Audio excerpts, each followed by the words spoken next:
Very good evening everyone. चलिए बेटा continue करने जा रहे हैं रिवीजन सीरीज आप लोगों की। और बेटा अब हम रिवाइज करेंगे अकाउंटिंग स्टैंडर्ड 4। बेटा व्हाट आई हैव डन, मैंने आप लोगों के लिए AS4 के लिए आप ही का स्टडी मटेरियल ओपन कर लिया है। तो आप लोगों ने क्या करना है, सारांश निकाल लेना है। बेटा बड़ी अच्छी समरी जो है वो आपके इंस्टीट्यूट ने बनाई हुई है।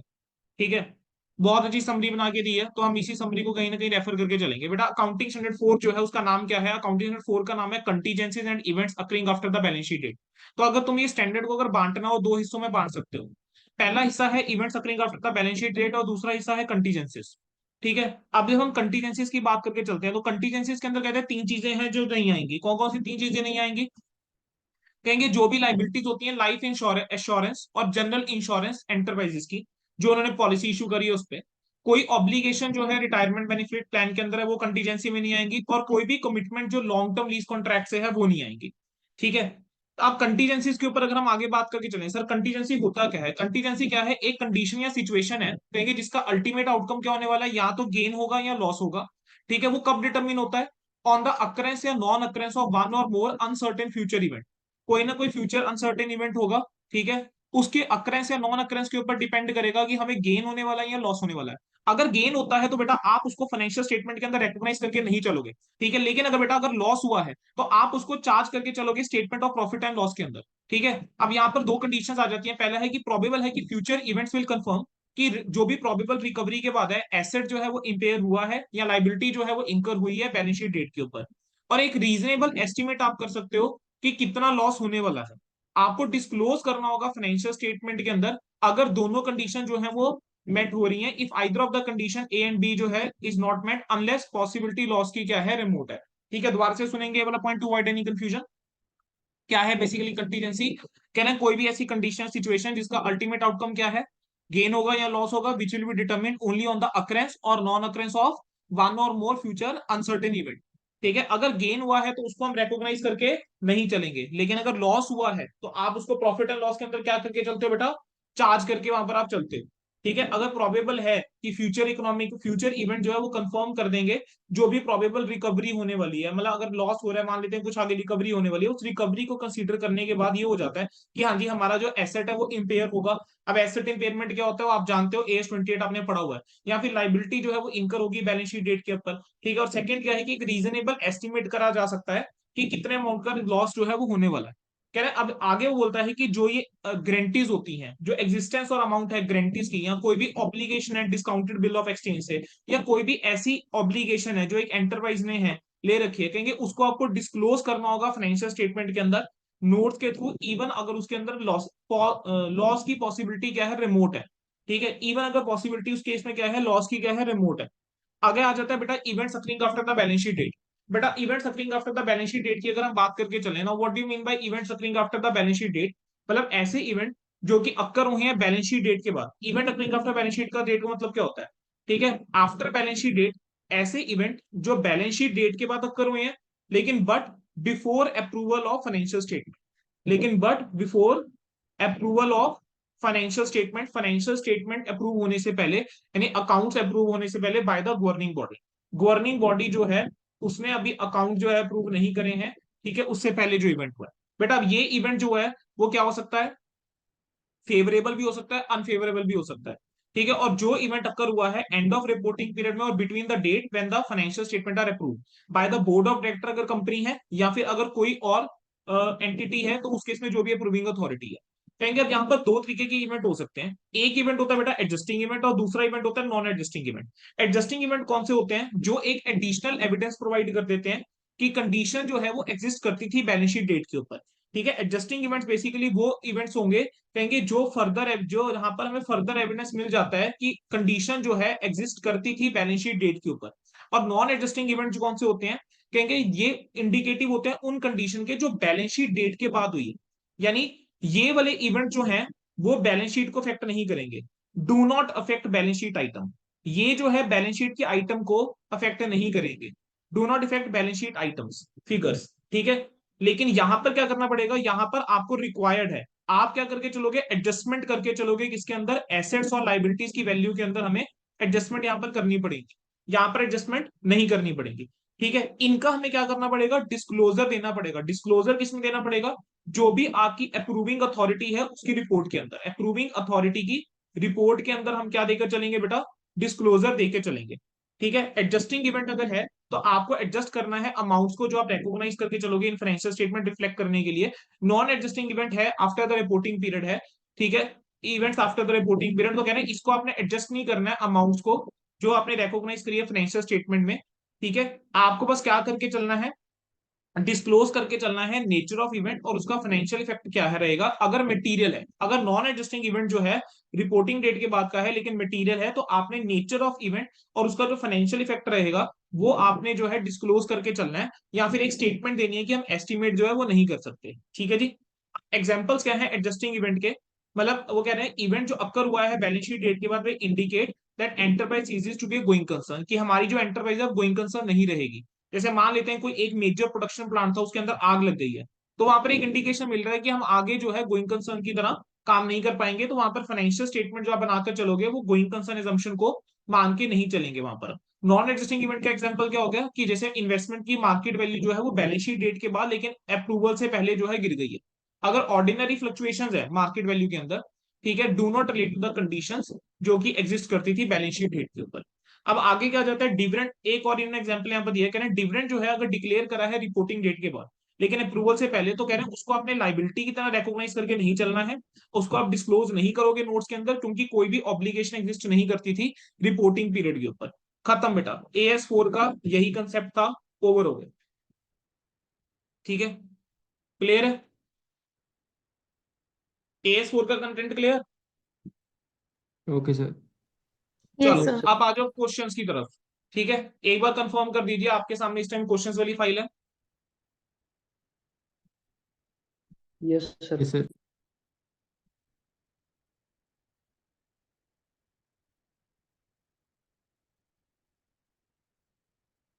बेटा क्वेश्चंस वाली फाइल है ना सभी के सामने।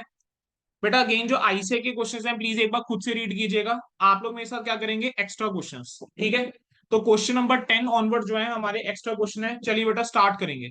ठीक है, पहला क्वेश्चन कह रहे हैं the financial statement of the alpha limited for the year ended 21-22 were approve by the board of director on 15th of July.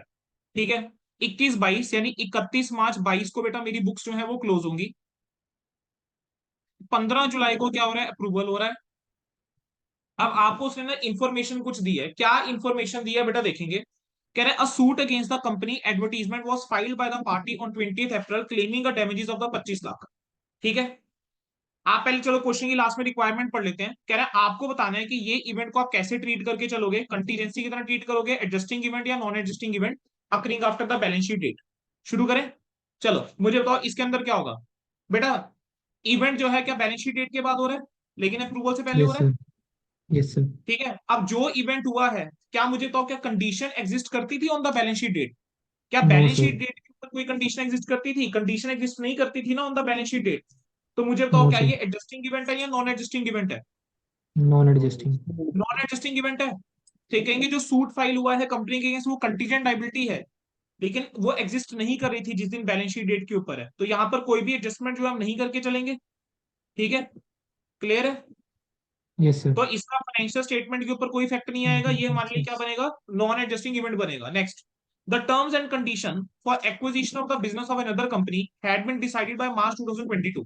किसी और कंपनी को हम एक्वायर करने जा रहे हैं, टर्म्स और कंडीशन जो है वो डिसाइड हो चुकी हुई है, बट जो फाइनेंशियल रिसोर्सेज है वो अरेंज हुए हैं अप्रैल में, और अमाउंट हमने इन्वेस्ट करी है 50 लाख रुपए की।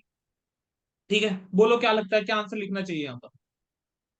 Sir non adjusting event. Sir non ये एडजस्टिंग एडजस्टिंग, गलत ना बोलो, एडजस्टिंग है ये, जो सर है एडजस्टिंग। वो वहां पे मार्च में क्योंकि डिसाइड हो गई थी। सर टर्म्स वहां और पे जब कंडीशन, मतलब सर हाँ जी, एडजस्टिंग है सर ये। टर्म्स। एडजस्टिंग है ना बेटा, टर्म्स और हाँ कंडीशन तो जी, डिसाइड ना, सब मार्च कुछ में तो हो गई थी। फाइनल रिसोर्सेज बेसिकली जो फंड्स हैं वो अरेंज बाद में कर रहे हो तुम अप्रैल में, लेकिन जो टर्म्स और कंडीशन है वो तो हो गई थी, यानी on the date of balance sheet आपको कंडीशंस पता थी ना कि हाँ जी हम एक बिजनेस जो है वो एक्वायर करने वाले हैं। Yes sir.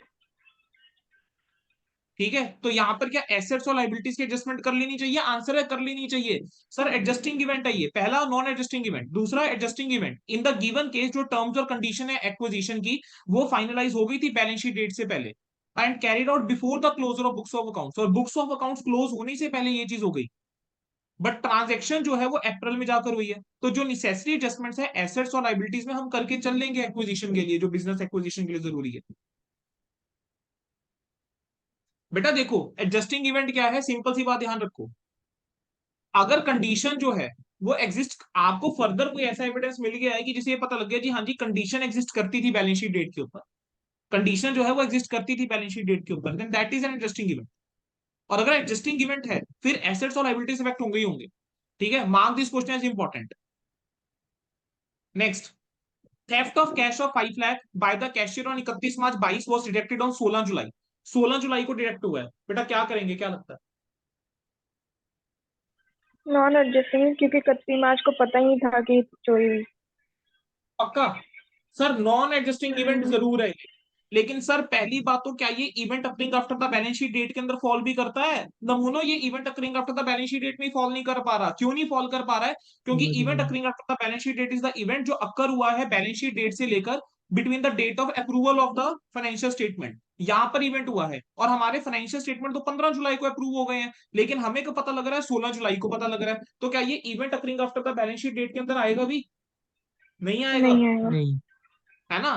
तो इसको मुझे नॉन एडजस्टिंग ही लिखना पड़ेगा। ठीक है, ये नॉन एडजस्टिंग है, क्यों? क्योंकि सिर्फ वो इवेंट जो अक्कर होते हैं बैलेंस शीट डेट के बाद और बिटवीन द डेट जिस दिन फाइनेंशियल स्टेटमेंट अप्रूव हुए हैं, सिर्फ उनके रिगार्डिंग में एडजस्टमेंट करनी पड़ सकती है।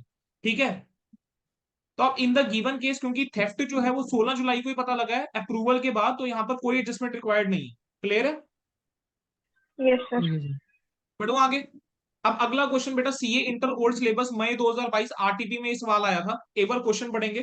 ठीक है, और आप लोगों ने मुझे आंसर देना है, एडजस्टिंग है नॉन एडजस्टिंग है, और साथ में हर एक क्वेश्चन के अंदर एक एक दो दो मिनट साथ के साथ लगा के नीचे का आंसर पढ़ के चलोगे आप लोग। ठीक है, कहेंगे T limited closes its books of accounts every year on 31 March, बेटा 31 मार्च को हम बुक्स ऑफ अकाउंट क्लोज करते हैं।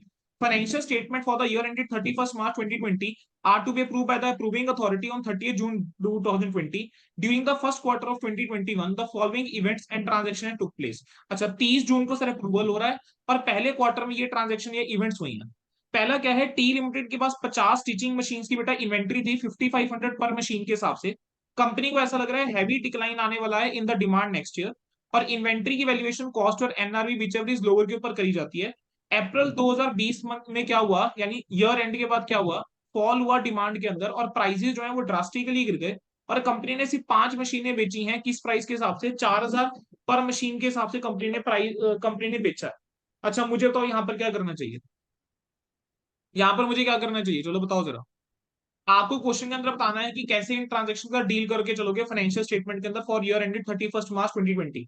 मुझे बताओ क्या इसकी मैं एडजस्टमेंट करके चलूंगा? हमारे पास इन्वेंट्री थी ऑन 31 मार्च, और कंपनी को लग रहा था कि भी अगले साल जो है डिमांड गिरेगी, तो और अप्रैल में जाकर डिमांड गिर भी गई, तो एडजस्टिंग इवेंट हो गया। यानी कंडीशन कहीं ना कहीं एग्जिस्ट कर रही थी, यस है ना?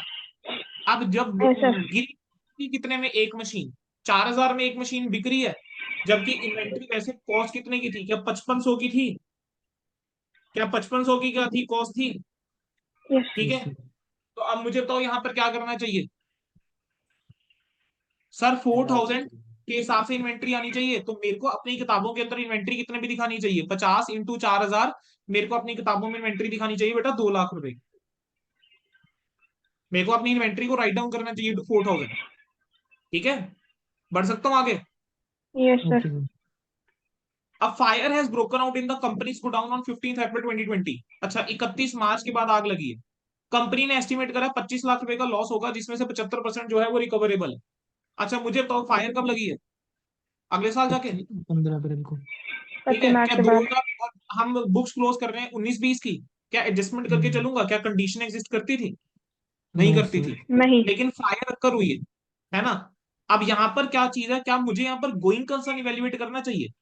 तो जब भी इस टाइप का पॉइंट आए, कहां पर सोचना है कि क्या गोइंग कंसर्न इवेल्युएट करना चाहिए, क्योंकि आग लगी है बेटा, तो यहाँ पे मुझे गोइंग कंसर्न के ऊपर सोचना चाहिए। ठीक है, अब यहाँ पर अगर हम लेकर चलें कि गोइंग कंसर्न को क्या हम अप्रोप्रिएट मान ले कि हाँ जी गोइंग कंसर्न रहेगा, सर क्योंकि 75% तो इंश्योरेंस कंपनी से रिकवरेबल है, तो हम मान सकते हैं कि हाँ जी गोइंग कंसर्न रहेगा। ठीक है, अगर गोइंग कंसर्न नहीं रहता तो उस केस के अंदर मुझे डेफिनेटली अपने एसेट्स और लायबिलिटीज को, ठीक है, accordingly not taking into consideration the going concern assumption financial statement बनानी चाहिए। बट यहाँ पर इंश्योरेंस कंपनी से रिकवरेबल है, तो हम यहाँ पर क्या करके चलेंगे, गोइंग Going कंसर्न concern. मानते हो अपनी फाइनेंशियल स्टेटमेंट बना देंगे, कोई डिस्क्लोजर देने की जरूरत इसका नहीं है। Next, a suit against the company advertisement was filed on 10th of April, 10 days after the year ending, claiming damages of 20 lakh। क्या रिपीटेड पॉइंट नहीं आ गया जो ऊपर आ गया था? Yes, sir. ठीक है, रिपीटेड पॉइंट आ गया है। ठीक है, अब बेटा एक चीज ध्यान रखना, जब मैं कंटीजेंसी की बात करके चलता हूं ना, कंटीजेंसी क्या होता है? Contingency is restricted to the condition जो एग्जिस्ट करती है बैलेंस शीट डेट के ऊपर। ठीक है, अब यहां पर जो केस फाइल हुआ है वो बाद में जाके फाइल हुआ, केस जो है वो बाद में जाके फाइल हुआ, तो ये नॉन एग्जिस्टिंग इवेंट के अंदर डाल दोगे, कंटीजेंसी में मत बोल देना इसको गलती से, ये नॉन एग्जिस्टिंग इवेंट के अंदर चला जाएगा। ठीक है, क्लियर है जी? Okay sir. चलो Okay, sir. पढ़ के देखो जरा, आंसर लिखते हैं किस तरीके से है। कहता है events occurring after the balance sheet date are those significant event. अब यहां पर तुम लिख दोगे as per AS4, contingencies and event occurring after the balance sheet date. Events occurring after the balance sheet date are those significant event both favourable and unfavourable जो occur हो रहे हैं between the balance sheet date and date on which the financial statement are approved by board of director.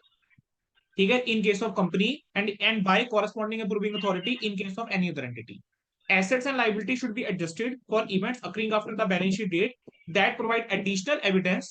ठीक है, ये वाली line बेटा की लाइन है, अगर पेपर में मार्क्स चाहिए मुझे ये लाइन लिखकर आनी है। Assets and liabilities should be adjusted for events occurring after the balance sheet date that provide additional evidence to assist the estimation of amount relating to condition existing at balance sheet date or that indicate that fundamental accounting assumption of going concern is not appropriate। कह रहे हैं assets और liabilities को आपने adjust करना है, ये most important है, ये ढूंढ रहा है पेपर में एग्जामिनर तुम लोगों का। अगर ये क्वेश्चन 5 नंबर का है तो ये चीज आपकी 2 नंबर की जा रही है, बाकी 1-1 नंबर की चीजें हैं।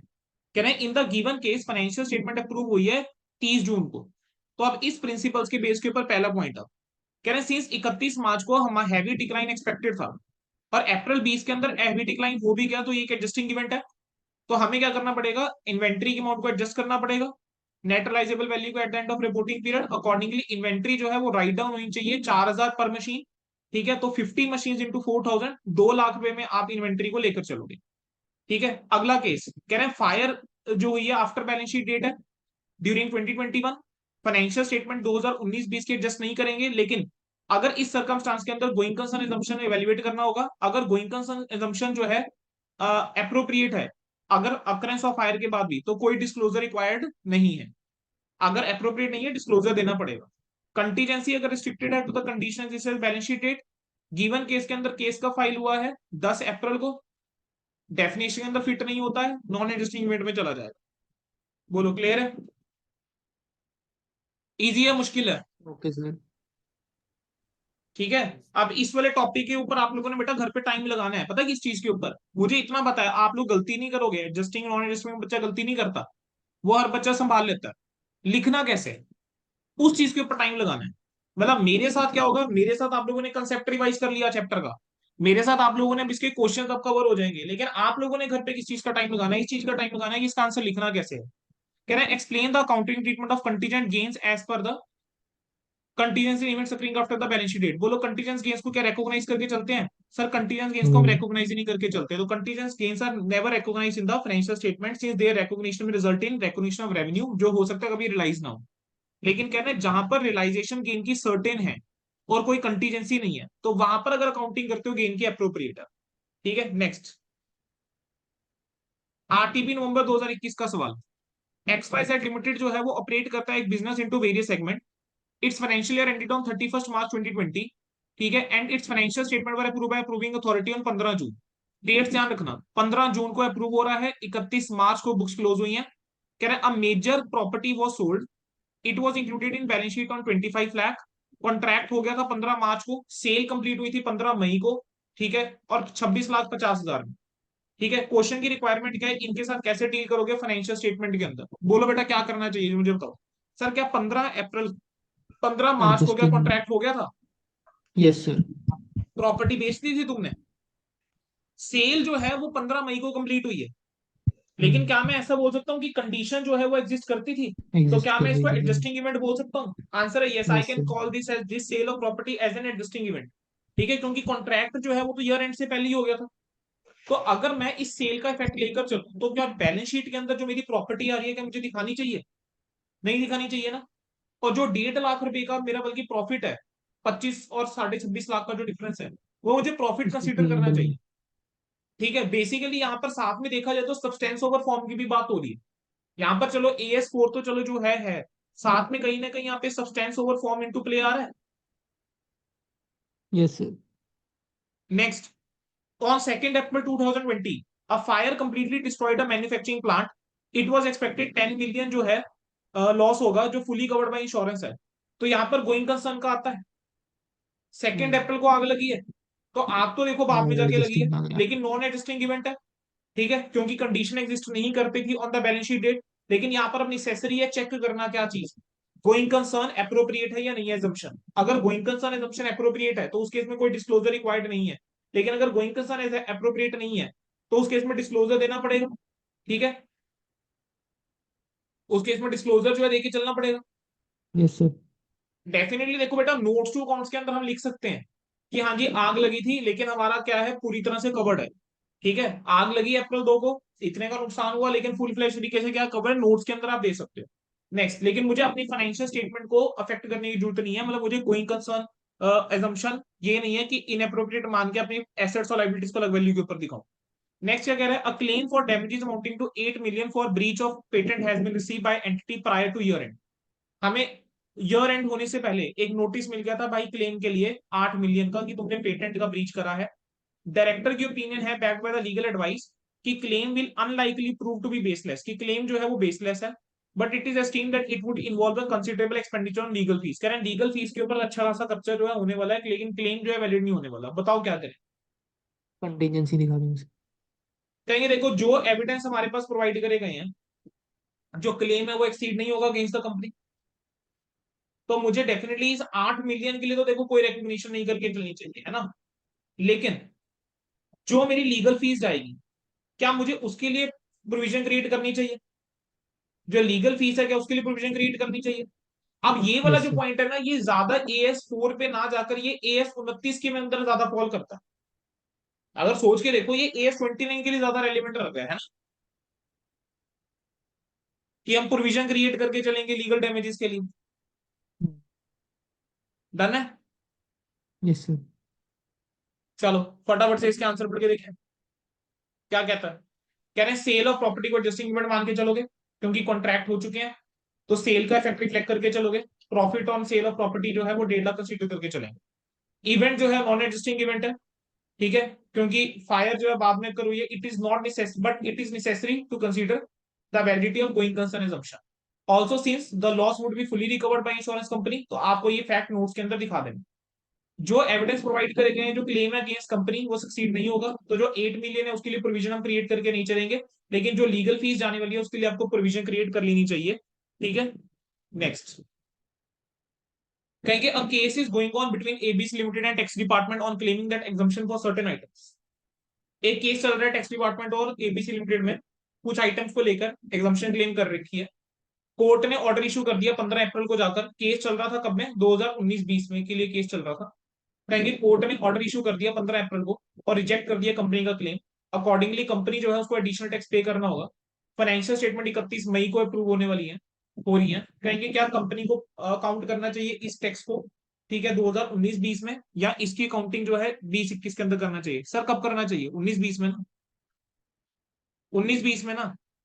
सर बेसिकली इवेंट एडजस्टिंग है या नहीं है, उसके लिए यही है ना कि भाई एविडेंस होना चाहिए और कंडीशन एग्जिस्ट करनी चाहिए on the balance sheet date. The event have been related to period ending on reporting date. Event उस पीरियड से रिलेटेड है जो एंड हुआ है रिपोर्टिंग डेट के ऊपर। ठीक है, और एविडेंस है, कंडीशन सेटिस्फाइड है, कंक्लूसिव एविडेंस है, रिसीव हो गया बिफोर द अप्रूवल। ठीक है, कि लाइबिलिटी जो है अर्लियर ईयर से रिलेटेड है।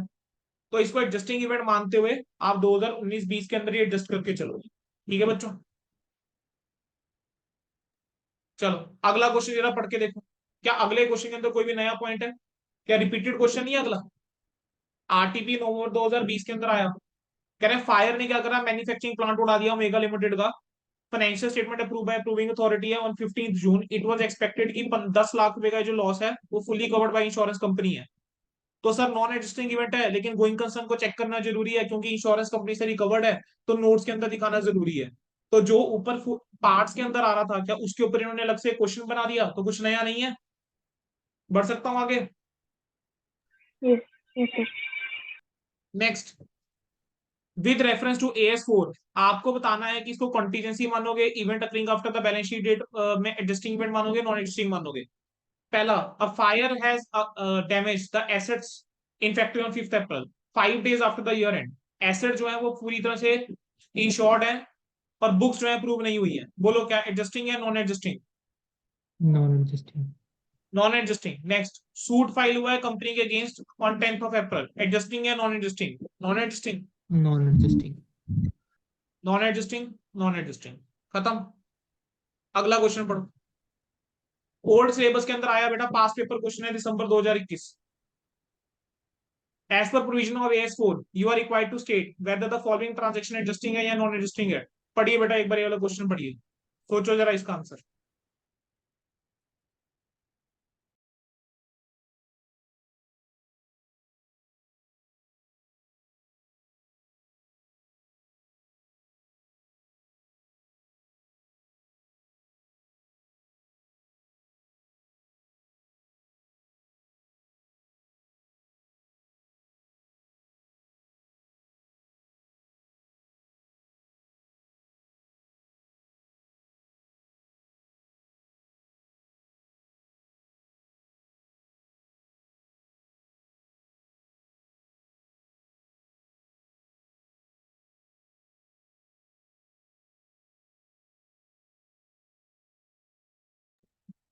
चलो बच्चे आगे।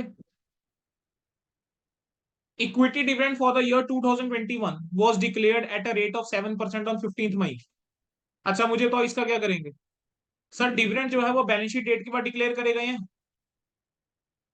Yes sir. लेकिन क्या फाइनल स्टेटमेंट से पहले करे गए हैं? तो डिविडेंड को लाइबिलिटी की तरह रिकॉग्नाइज नहीं करना क्योंकि कोई भी ऑब्लिगेशन एग्जिस्ट नहीं उसको करती है। उसको ठीक है, इस डिविडेंड को नोट्स के अंदर आप डिस्क्लोज जरूर कर दोगे, लेकिन कोई लाइबिलिटी की तरह आप रिकॉग्नाइज करके नहीं चलोगे, नॉन एडजस्टिंग इवेंट मान के चलेंगे। Mark this as important. ये वाला क्वेश्चन, ये वाला पॉइंट इंपॉर्टेंट है, इक्विटी डिविडेंड वाला, ध्यान रखिएगा। ठीक है, बढ़े आगे। बेटा अगला क्या है, 53,000 कैश कलेक्ट हुआ था 5 मार्च को, but not deposit by cashier, और ये फ्रॉड का पता लग रहा है 22 जून को जाकर। सर बुक्स अप्रूव हो रही है 10 जुलाई को, तो क्या कंडीशन एग्जिस्ट करती थी on the balance sheet date? तो क्या मुझे इसको यस एडजस्ट कर देना चाहिए? तो ये यस एडजस्टिंग सर। इवेंट बन जाएगा, है ना।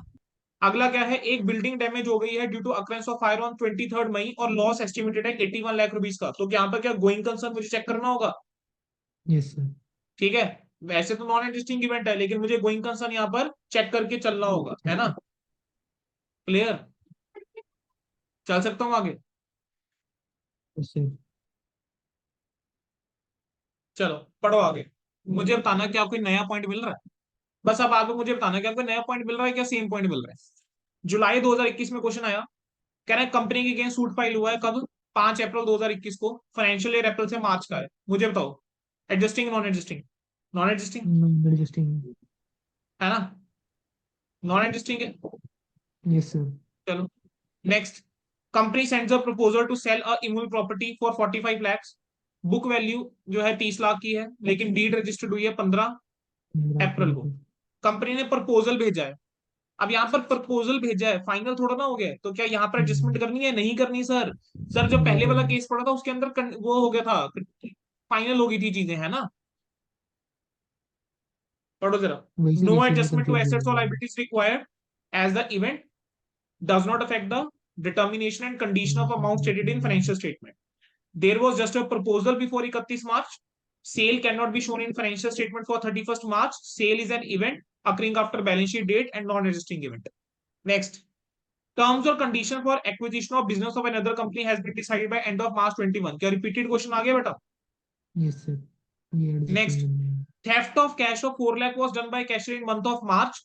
Detected next day after the financial statement have been approved. जिस दिन फाइनेंशियल स्टेटमेंट अप्रूव हुई है उसके अगले दिन पता लगा है, ये तो तो नॉन एग्जिस्टिंग इवेंट इवेंट हो ही गया है। ये।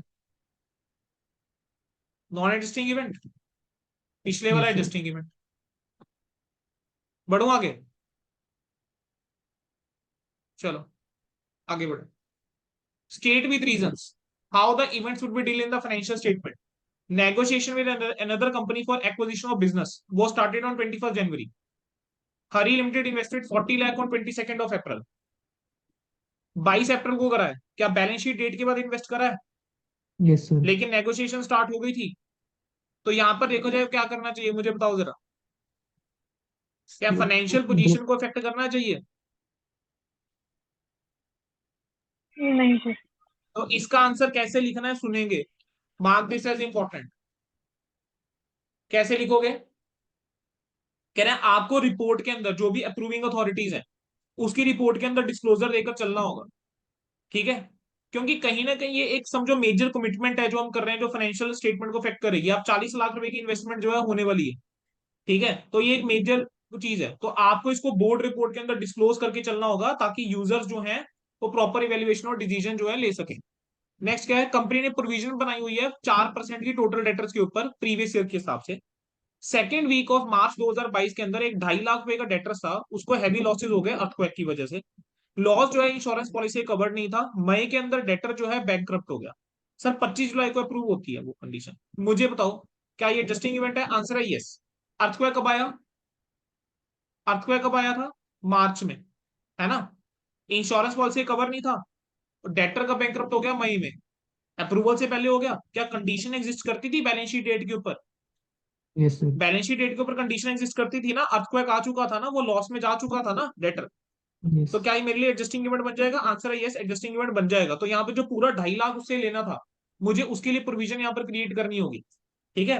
As per AS4 adjustment to assets and liabilities required for events occurring after the balance sheet date that provide additional information materially affecting the determination of amount relating to condition existing on balance sheet date।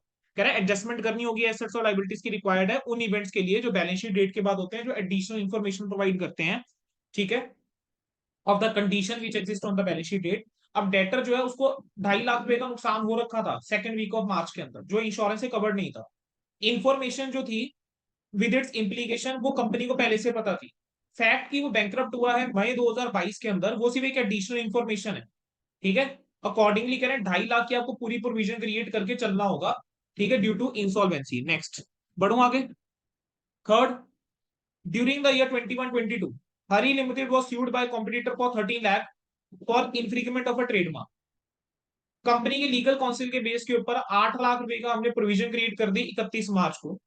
26 मई को court ने party के favour में decide कर दिया order, और 12 लाख रुपए बोलने के लिए बोल दिया, ठीक है? बोलो क्या करना चाहिए? कंडीशन एग्जिस्ट करती थी सर बैलेंस शीट डेट के ऊपर, यस सर। Yes sir. ठीक है? तो आपको क्या अपनी जो प्रोविजन जो आपने 8 लाख रुपए की करी हुई है, क्या हाँ, उसको तो बढ़ाकर 5 12 लाख लाख से पे ले बढ़ा जाना देंगे। चाहिए? सर यस, 8 लाख को बढ़ा के किस पे ले जाओ? 12 लाख पे ले जाओगे। 8 लाख को बढ़ा के किस पे ले जाओगे बेटा? 12 लाख पे ले जाओगे, 12 लाख। ठीक है जी? क्लियर है? चलो आगे। कैशियर ने एम्बेजलमेंट करी थी मार्च 2022 में, लेकिन कंपनी के नोटिस में अगस्त 2022 में आई। सर तब तक तो अप्रूवल हो गया था, नॉन एडजस्टिंग इवेंट। तब तक तो अप्रूवल हो गया था, नॉन एडजस्टिंग इवेंट हो गया ये। Yes sir. Yes sir. Next, check dated 31st March collected in month of April, all check presented in month of March and realized in the same month in the normal course। बोलो इसका क्या करें sir? Check है 31 मार्च के हैं, अप्रैल 22 को collect हुए हैं, जितने भी चेक हैं हमने अप्रैल में जाके बैंक में लगाए और रिलाइज हो गए हैं नॉर्मल कोर्स के अंदर। तो ये क्या है सर? ये तो नॉन एग्जिस्टिंग इवेंट है। चेक के अंदर डेट कौन सी है? 31 मार्च की डेट है। तो यहाँ पर जो रिकॉग्निशन है चेक इन हैंड की, ठीक है, वो AS4 के अकॉर्डिंग थोड़ा ना है। जो चेक आपका कलेक्ट हो रहा है बैलेंस शीट डेट के बाद, वो कोई मटेरियल चेंज को रिप्रेजेंट कर ही नहीं रहा, तो इसका कोई भी डिस्क्लोजर जो है रिक्वायर्ड नहीं है। इस पॉइंट को इंपॉर्टेंट मार्क कर लो, ये थोड़ा अलग अलग सा पॉइंट है कलेक्शन ऑफ चेक वाला, इसको इंपॉर्टेंट मार्क कर। अब जब रिवाइज करते हैं ये स्टैंडर्ड, कैसे रिवाइज करते हैं समझेंगे इस चीज। बेटा जब आप इस वाले स्टैंडर्ड को रिवाइज करके चलते हो ना, इस वाले टॉपिक को रिवाइज करके चलते हो, तो how you should revise this, आप लोगों ने ये काम खुद से करना है। प्लीज मेरे से मत एक्सपेक्ट करके चलना ये चीज। आप लोगों ने एक लिस्ट बनानी है, क्वेश्चंस के अंदर जो जो पॉइंट आते जा रहे हैं, ठीक है, आपने उसके आगे वो पॉइंट लिख के एडजस्टिंग या नॉन एडजस्टिंग लिखना है। मतलब ये नहीं रिपीट करने बैठ गए। जैसे मान लेते हैं कंपनी के लिए सूट फाइल हुआ है से बैलेंस शीट डेट के बाद, जैसे अगले केस के अंदर 20 अप्रैल को, तो आपको पता है ये नॉन एडजस्टिंग है, तो बस एक लाइन लिख के सूट फाइल, ठीक है, against the company after the balance sheet date but before approval. ठीक है, तो क्या है नॉन एडजस्टिंग।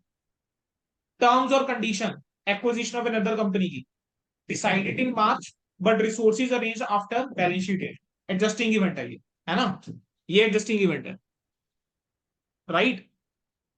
इस तरीके से आपने ना स्टेटमेंट्स बना के लिख लेना है। चलो अगला क्वेश्चन देखो, पहला हो गया, सूट फाइल कब हुआ है, 20 अप्रैल को, डैमेजेस के लिए। नेक्स्ट केस क्या है, एक्विजिशन पहले फाइनल हो गई है, टर्म्स एंड कंडीशंस। रिसोर्सेज बाद में रेंज है, नॉट एडजस्टिंग इवेंट हो गया। 5 लाख रुपए की चोरी कब हुई है, 31 मार्च को, लेकिन पता कब लग रही है, 16 जुलाई को। फाइनेंशियल 16 जुलाई स्टेटमेंट कब को। फाइनल हो रही है, 15 जुलाई को, नॉन एडजस्टिंग हो गया। नॉन कंपनी ने एडजस्टिंग। नेगोशिएशन स्टार्ट करी थी मूल प्रॉपर्टी बेचने के लिए, बुक वैल्यू 30 लाख रुपए की थी, लेकिन डीड जो है वो 15 अप्रैल को रजिस्टर्ड हुई है, non adjusting event. Non adjusting हो गया। ठीक है, मेजर चलो फायर 5 आखिरी, की लगी है, नॉन मेजर एडजस्टिंग। फायर 5 अप्रैल को, एसेट्स पूरी तरह से इंश्योर्ड थे सर, नॉन एडजस्टिंग है, लेकिन गुडविल वाला पॉइंट चेक करना, वो गोइंग कंसर्न चेक करना पड़ेगा, गोइंग है ना। कंसर्न चेक करना। खत्म सर।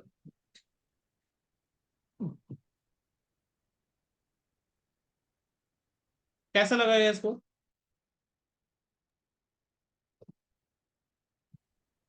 हो गया बेटा, डन। Yes sir. अब समझ में आया मैं क्यों कहता था बेटा कि अकाउंट्स को ना रिवाइज करने में कम टाइम लगेगा। मेरे पार्ट पे भी खत्म हो गया, आपके पार्ट पे definitely you need another 30 minutes 40 minutes. Why? Because अब आप लोगों ने क्या देखना है कि भाई आंसर को लिखना कैसे है। हमने डिस्कस तो कर लिया कि हाँ जी ये एडजस्टिंग होता है, ये नॉन एडजस्टिंग होता है ना, हमने वो चीजें डिस्कस कर ली। But what you need to do, जो मैंने फाइल शेयर करी है आप लोगों के साथ, आपने उस फाइल को बस एक बार पढ़ के देखना है, अच्छा यार आंसर को लिखना कैसे है। और बेटा मैंने कोई आंसर अपनी तरफ से नहीं लिखा है, जो आंसर आपके स्टडी मटेरियल के अंदर गिवन थे या जो आपके आईसीआई ने आंसर दिए थे, मैंने वही आंसर आप लोगों के साथ चिपकाए हैं, वही आंसर आप लोगों के साथ शेयर करे हैं। ठीक है जी, तो बेटा this was your accounting standard number